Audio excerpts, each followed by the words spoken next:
American writer Edgar Rice Burroughs is best known as the creator of Tarzan of the Apes. Beginning in 1914, he wrote a couple of dozen books about the hero of the jungle and sold more than 25 million copies. But his first published piece had a very different setting.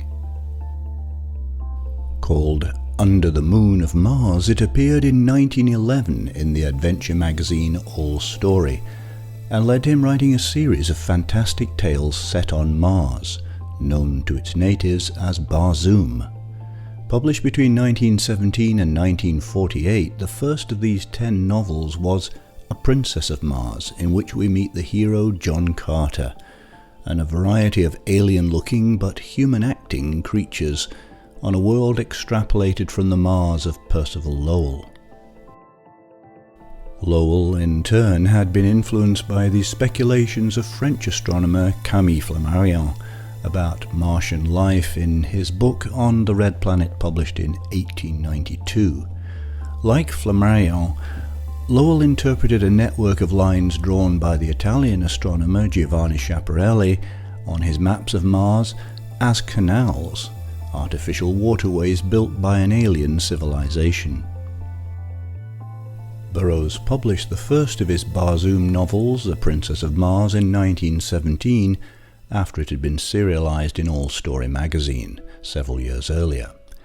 In it, he built upon Lowell's vision of Mars as a dying planet with a harsh desert environment. John Carter, a veteran of the American Civil War, is mysteriously transported to Mars after entering a sacred cave in Arizona. On arrival, he finds he has great strength and superhuman agility in this new environment of reduced gravity and lower atmospheric pressure.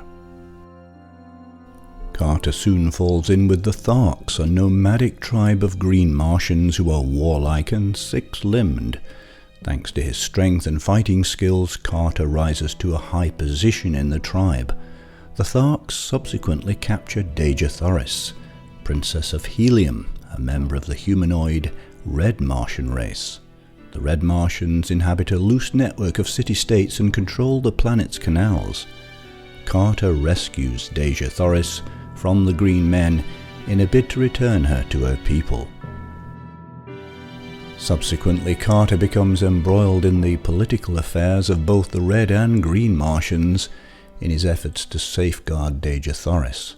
Winning her heart, he becomes Prince of Helium, and the two live happily together for 9 years. However, the sudden breakdown of the atmosphere plant that sustains the planet's waning air supply endangers all life on Barsoom. In an attempt to save the inhabitants, Carter uses a secret telepathic code to enter the factory, bringing an engineer along to help repair it. But Carter succumbs to asphyxiation, awakens back on Earth, and is left to wonder what's become of Barsoom and his beloved princess. Among the best of the other novels in the Barsoom series are The Chessmen of Mars, published in 1922, and Swords of Mars in 1936. Although lightweight in content and superficial in their portrayal of alien life and intelligence, Burroughs' Mars novels nevertheless had a lasting effect on those who read them in their formative years, including, by their own acknowledgement, Ray Bradbury, Arthur C. Clarke, and Carl Sagan. They also helped entrench the popular notion, especially in the United States, that Mars was still a place of mystery and possibly the abode of beings more advanced than ourselves. Several movies in the 1950s continued the theme first explored by H.G. Wells in The War of the Worlds, of the inhabitants of a dying Mars invading Earth to find a new home.